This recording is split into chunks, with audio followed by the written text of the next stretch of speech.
My name is Barrie Schwortz, Experience about the Shroud of Turin. That's because there's something very strange about the ghostly pattern encoded in this cloth. The man's skin appears to be dark, while the shadows his limbs cast appear to be light. Imagine a piece of ancient linen, stained with blood and scorched by a mystery that science simply cannot solve. In 1978, a Jewish photographer named Barrie Schwortz walked into a room in Turin, Italy. Certain he was about to expose a medieval fraud. He had the best cameras on Earth and a skeptic's heart. But when he looked through his lens, the fabric didn't show a painting. It showed a photographic negative, created centuries before the camera was even invented.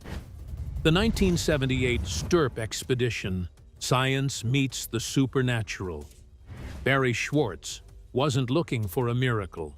He was looking for a fake. When he joined the Shroud of Turin research project, better known as STURP, was the team's documenting photographer. He was a non-believer, a man of secular science who figured he'd spend a few days in Italy, take some high-resolution photos of a medieval painting, and go home to Southern California with a case-closed story for his portfolio. He even told his teammates, "Give me 5 minutes with it, and I'll find the brush strokes." But the Shroud had other plans. In October 1978, the Vatican granted a team of 40 world-class scientists, many from NASA, Los Alamos National Laboratory, and the Air Force Weapons Laboratory, unprecedented, round-the-clock access to the cloth for 120 consecutive hours. They brought tons of equipment, from X-ray fluorescence spectrometers to custom-built thermography rigs. They weren't there to pray.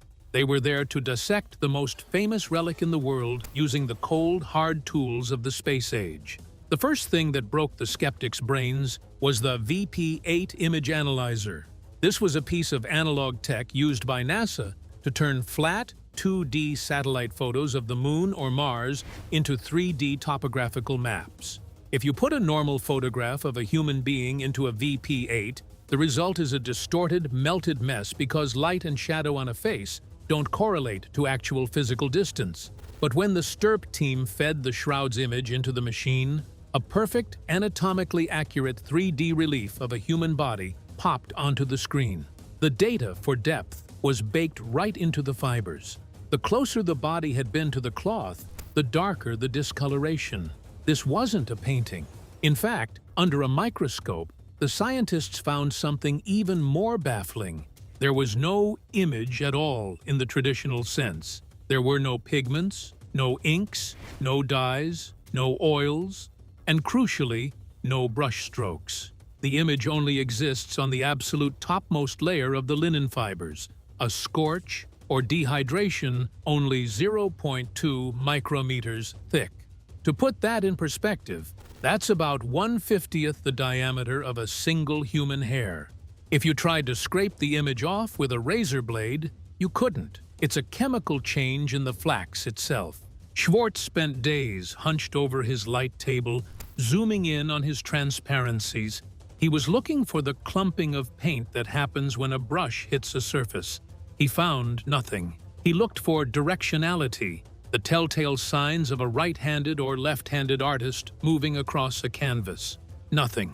The image was uniform, ghostly, and technically impossible for the 14th century, or the 20th century for that matter. It burned holes through the cloth, and actually those are more prominently visible on the shroud than the image itself. The blood was another story entirely. It wasn't painted on like the image. Analysis showed it was actual human blood, specifically blood that had been shed under extreme physical trauma. While the image didn't soak into the fibers, the blood did through capillary action, just like a real wound would bleed onto a shirt. This created a paradoxical sandwich of data. The blood came first, and the image was somehow projected around it later, leaving white shadows where the blood crusts had shielded the cloth from whatever energy created the face. By the time the 120 hours were up, the STURP team was exhausted, confused, and deeply rattled. They had come to find a fraud, but they left with a mystery that refused to be debunked. If the image wasn't painted, then where did it actually come from? The DNA bombshell, a global fingerprint. If you think the physical image is a headache for science, wait until you look at the microscopic dust trapped in the fibers. For decades, the shroud was treated like a crime scene, but the DNA evidence didn't really enter the chat until 2015. That's when researchers, led by Gianni Barcaccia at the University of Padua, decided to see if the cloth had a genetic memory. They pulled samples from the dust vacuumed from the back of the shroud, material that had been shielded from the world for centuries. And what they found wasn't just a single profile, it was a genetic explosion. Now, if this were a simple medieval fake created in Europe, you'd expect to find DNA from, well, Europeans, maybe some French monks or Italian painters. But the results? They were all over the map, literally.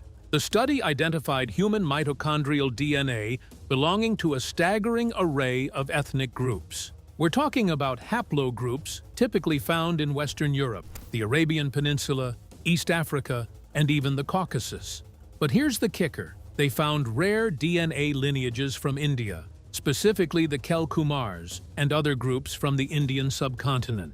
How does a medieval French forgery end up with genetic material from thousands of miles away in a pre-industrial world? Barrie Schwortz often pointed to this genetic nightmare as one of the most compelling reasons to doubt the forgery theory. To a skeptic, this is just contamination. People touched it, kissed it, and breathed on it for 700 years. But to a forensic mind, it's a travel log. The DNA results suggest that this piece of linen has spent significant time in the Middle East, Anatolia, and potentially even further east before ever surfacing in historical records in Europe. It's as if the cloth itself was a silent witness, gathering the biological signatures of every region it passed through. But let's get into the impossible part that the headlines love to buzz about. In the midst of this global soup of DNA, researchers were looking for a primary profile, the DNA of the man in the shroud. This is where the trail goes cold and weird. While they found plenty of human DNA, they couldn't isolate a single pristine genome that belonged to the victim. Why? Because the shroud isn't just a cloth. It's a biological sponge that has been overwritten by history. However, some scientists noticed something strange about the degradation of the biological material. DNA usually has a half-life. Over centuries, the double helix breaks down into smaller and smaller fragments until it's unreadable. On the shroud, some of the DNA was remarkably well preserved, while other sections seemed altered. This led to a controversial hypothesis. If the image was indeed formed by a burst of high-energy radiation, a resurrection event, if you will, that radiation would have acted like a giant delete key for biological data. Think about it like this. If you blast a piece of film with a massive amount of light, the image is burned in, but the film itself is chemically changed forever. If a surge of energy created that scorch image STURP found, it likely fried the DNA of the person inside the cloth, leaving behind a blank space where a miracle should be. And then there's the blood. While the DNA is a chaotic mix of everyone who ever looked at the cloth, the blood stains themselves tell a much more specific, much more haunting story. Researchers have identified the blood as human, type AB. In the world of hematology, type AB is the universal receiver, but it's also quite rare, especially in ancient populations. Interestingly, it's the most common blood type found on other alleged relics of the Passion, like the Sudarium of Oviedo. Wait, it gets even more specific. The blood on the shroud contains high levels of bilirubin. In plain English, that's a chemical produced by the liver when a body undergoes massive, prolonged physical trauma. When someone is tortured, their red blood cells break down, and the bilirubin floods the bloodstream. This is why the blood on the shroud is still reddish carmine today, rather than turning black or brown like the scab on your knee. It's stressed blood. Cloth as the Shroud of Turin. Over the past century, scientists have used methods such as carbon dating to test the authenticity of the fabric. So, we have a cloth with a global DNA map, fried genetic sequences that hint at a high-energy event, and rare trauma-induced blood that matches other first-century relics. If a forger in the 1300s pulled this off, they weren't just a master painter. They were a master geneticist and a time traveler. They would have had to source type AB blood from a tortured victim, find plants from the Middle East to sprinkle as pollen, and then somehow simulate a nuclear event to burn the DNA just right. As Barrie Schwortz used to say, at some point, it actually takes more faith to believe it's a fake than to believe it's real. But if the DNA is a mess of contamination, can we trust anything else on this fabric? To answer that, we have to look at the one thing that should have ended the debate forever back in the 80s.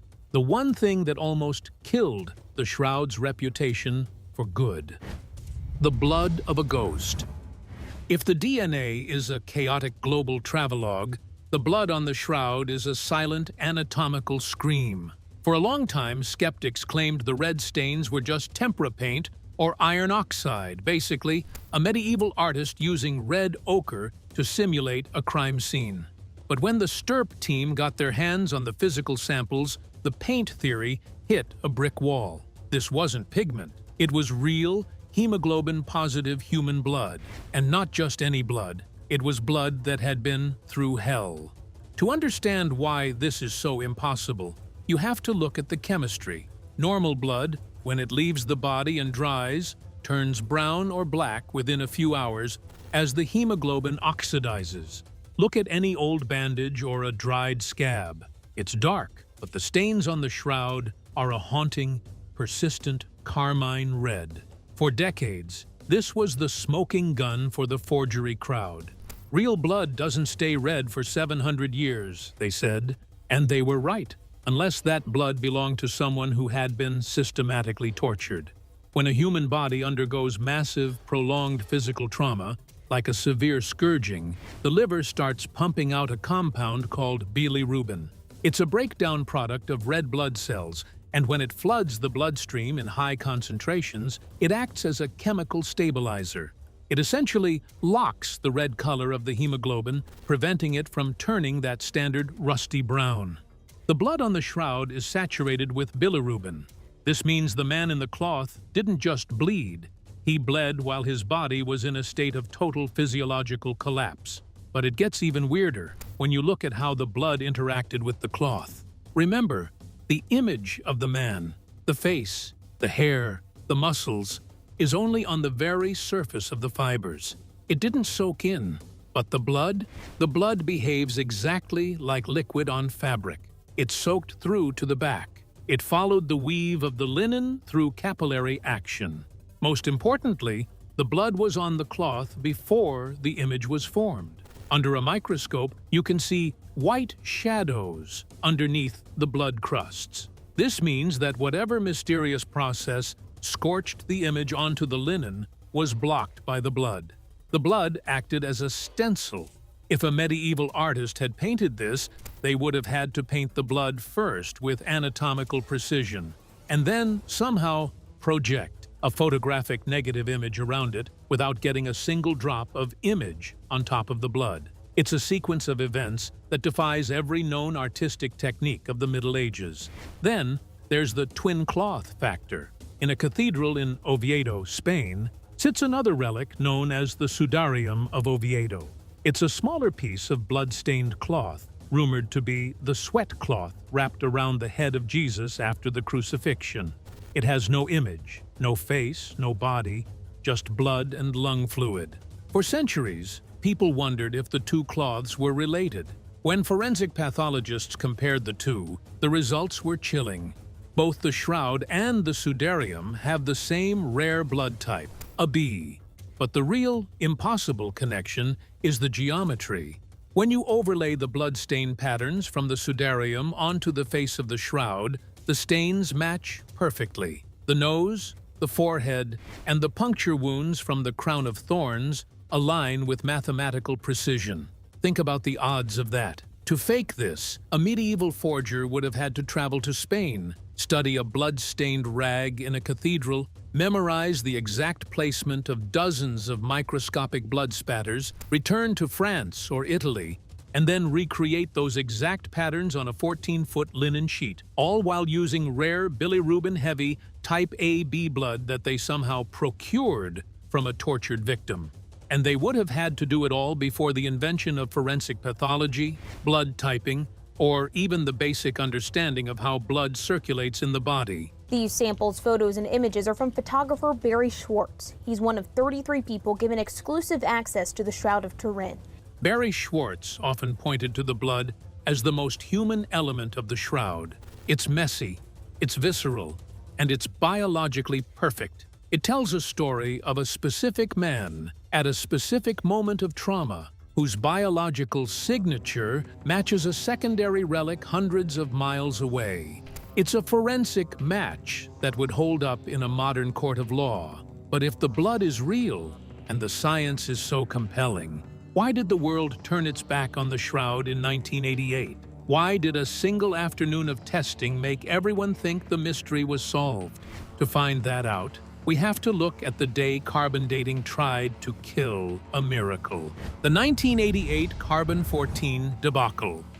If you were watching the news in October 1988, you probably remember the moment the Shroud of Turin died. The scene was a press conference at the British Museum. 3 world-class laboratories, Oxford, Zurich, and the University of Arizona, had been given small snippets of the cloth to perform carbon-14 dating. Behind a podium, Cardinal Anastasio Balestrero and a group of scientists stood before a chalkboard where a single date range was scrawled in bold white chalk, 1260 to 1390. The verdict was swift and brutal. The shroud was a medieval fake. The headlines the next morning were merciless. Shroud of Turin a fraud. Science slaps down a relic. For the secular world, the case was closed. For Barrie Schwortz and the STURP team, it was a total gut punch. How could all their anatomical and chemical evidence, the 3D data, the lack of paint, the bilirubin-heavy blood, be overruled by a few grams of carbon? But as the years passed, the scientific certainty of 1988 began to unravel in spectacular fashion. First, let's talk about the sample. To date a 14-foot cloth, the labs used a single postage stamp-sized piece cut from the very corner, a spot known as the raise corner. Think about that for a second. If you wanted to date a massive tapestry that had been handled by thousands of people and survived multiple fires, would you take a sample from the edge where everyone grabs it? Probably not. Forensic experts later pointed out that this specific corner was the most contaminated part of the entire cloth. Then came the invisible reweave theory. In the year 2000, researchers Sue Benford and Joe Marino presented evidence that the sample sent to the labs wasn't actually part of the original shroud. They argued that in the 16th century, after the shroud was damaged in a fire, expert seamstresses performed a French weave, a technique so sophisticated it's virtually invisible to the naked eye, to repair the frayed edges.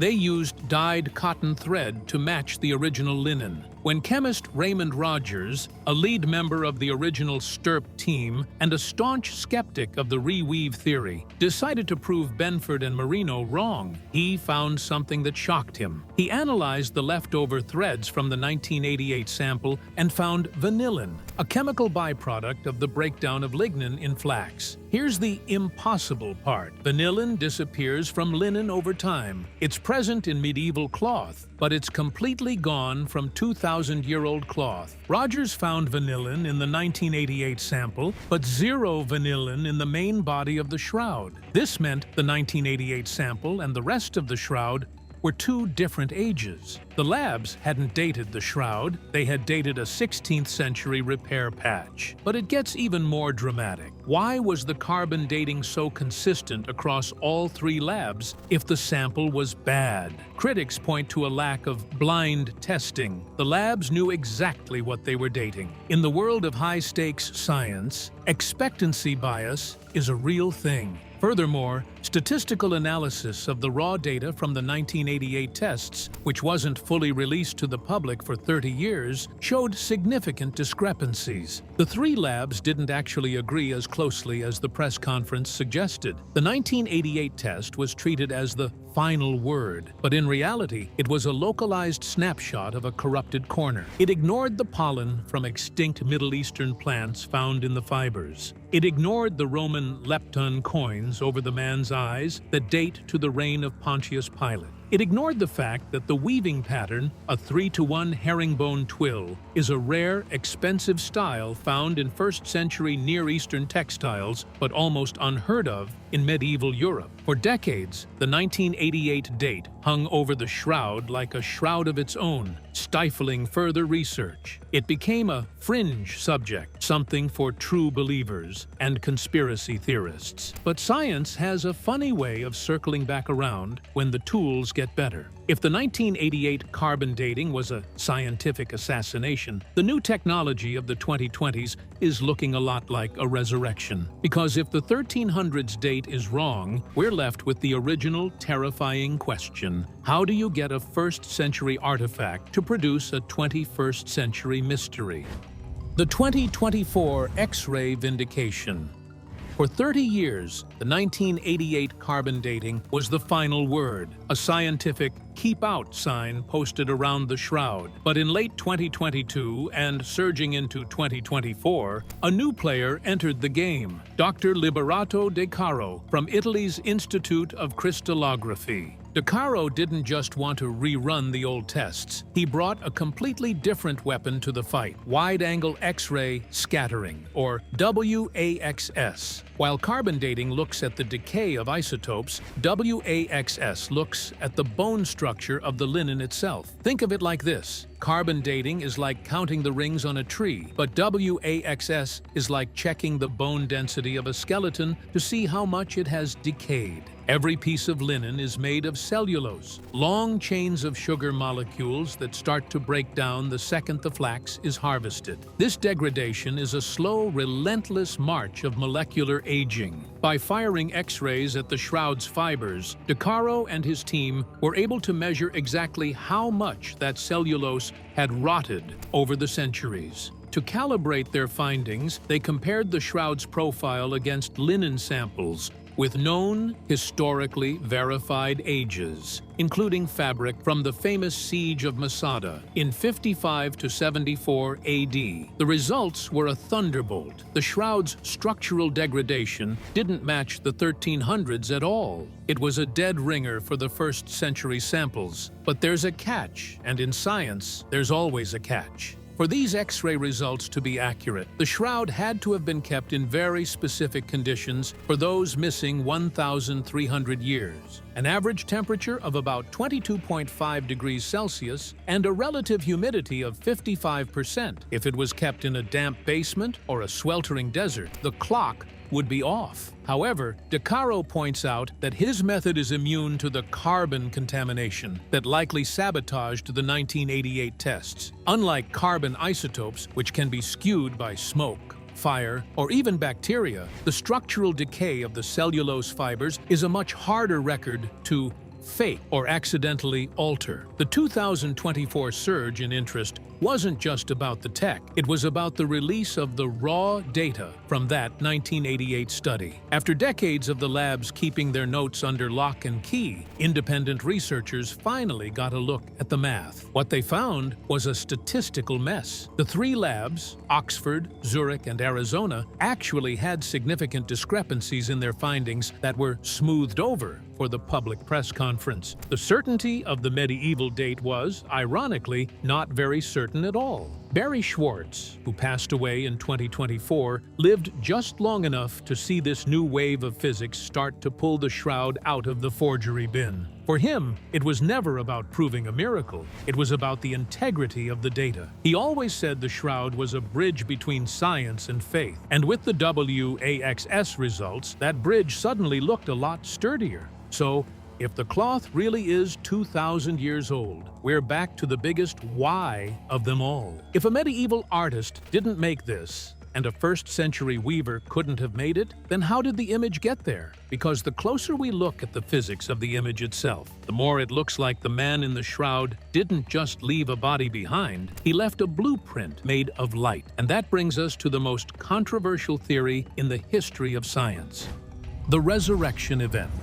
If we accept the 2024 X-ray dating and the forensic blood evidence, we are left with a terrifying scientific vacuum. We have a 2,000-year-old cloth that contains a high-resolution, 3D encoded photographic negative image of a crucified man. But as the STURP team proved back in '78, there is no stuff on the cloth, no pigment, no ink, no vapors. So if nothing was added to the linen to make the face, what happened to it? The leading scientific theory today isn't found in an art history book. It's found in the basement of an atomic research facility. It's called corona discharge, or vacuum ultraviolet radiation. Imagine the man in the shroud, beaten, tortured, and dead, wrapped in this expensive linen inside a cold limestone tomb. According to the laws of biology, he should have decomposed, but the shroud shows no signs of putrefaction. Instead, it looks as if, for a fraction of a billionth of a second, the body itself became a source of immense,